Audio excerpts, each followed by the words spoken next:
میاں بیوی دونوں ایک ہی فیلڈ میں کام کر رہے تھے۔ بیوی پائلٹ تھی اور خاوند کنٹرول ٹاور انسٹرکٹر۔ پائلٹ بیوی نے کہا، ہیلو کنٹرول ٹاور، یہ فلائٹ 358 ہے، یہاں کچھ پرابلم ہے۔ کنٹرول ٹاور سے شور بولا، آپ کی آواز ٹھیک سے نہیں آ رہی ہے، کیا آپ دوبارہ اپنی پرابلم بتا سکتی ہیں؟ بیوی نے کہا، کچھ نہیں، جانے دو، تمہیں میری آواز آتی ہی کب ہے؟ شوہر بولا، براہ مہربانی اپنی پرابلم بتائیے۔ بیوی نے کہا، اب تو رہنے ہی دو۔ شوہر بولا، پلیز بتائیں۔ بیوی نے کہا، کچھ نہیں، میں ٹھیک ہوں، تم رہنے دو۔ شوہر بولا، ارے بولیے کیا پرابلم ہے؟ بیوی نے کہا، تمہیں میرے پرابلم سے کیا مطلب؟ شوہر بولا، بے وقوف عورت، اس فلائٹ میں 200 پیسنجر بھی ہیں، پرابلم بتا۔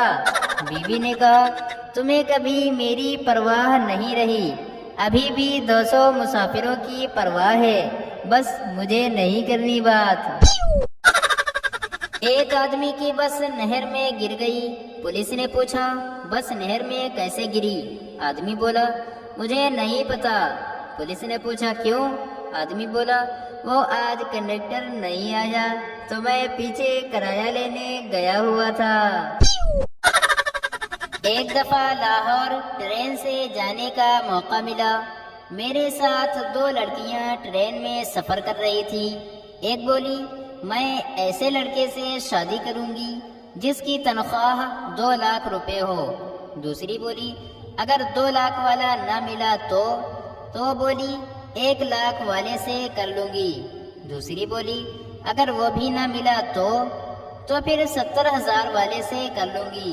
دوسری بولی، اگر 70,000 والا بھی نہ ملا تو پھر تو 50,000 والا بھی چل جائے گا۔ اوپر والی سیٹ پر میں لیٹا ہوا تھا اور میں نے کہا، اگر بات 25,000 تک آ جائے تو مجھے جگہ دینا۔ خود فراموش پروفیسر ہوٹل میں مقیم تھا۔ چند روز بعد وہ ہوٹل چھوڑ گیا۔ اسٹیشن پر پہنچا تو اسے اچانک یاد آیا کہ اس کی چھتری تو ہوٹل کے کمرے میں ہی رہ گئی ہے۔ چنانچہ وہ واپس پلٹا۔ اس وقت تک ہوٹل کا کمرہ دوسرے مسافر کو دیا جا چکا تھا۔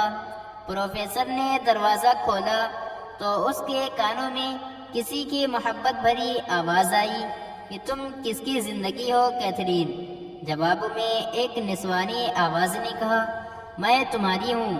سوال کیا گیا، یہ پیارے پیارے ہاتھ کس کے ہیں؟ جواب ملا، تمہارے ہی تو ہیں۔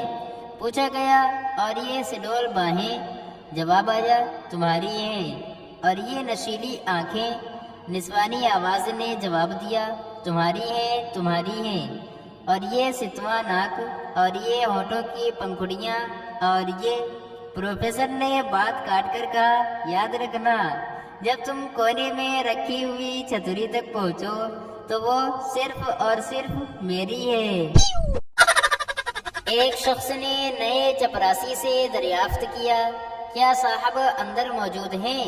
چپراسی نے شخص سے پوچھا، پہلے یہ بتائیے کہ آپ سیلز مین ہیں، بیمہ ایجنٹ ہیں، یا صاحب کے کوئی دوست ہیں؟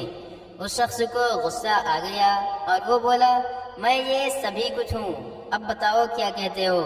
چپراسی نے بڑے اطمینان سے جواب دیا، اگر آپ سیلز مین ہیں تو صاحب میٹنگ میں ہیں، انتظار کریں یا پھر کبھی آ جائیں۔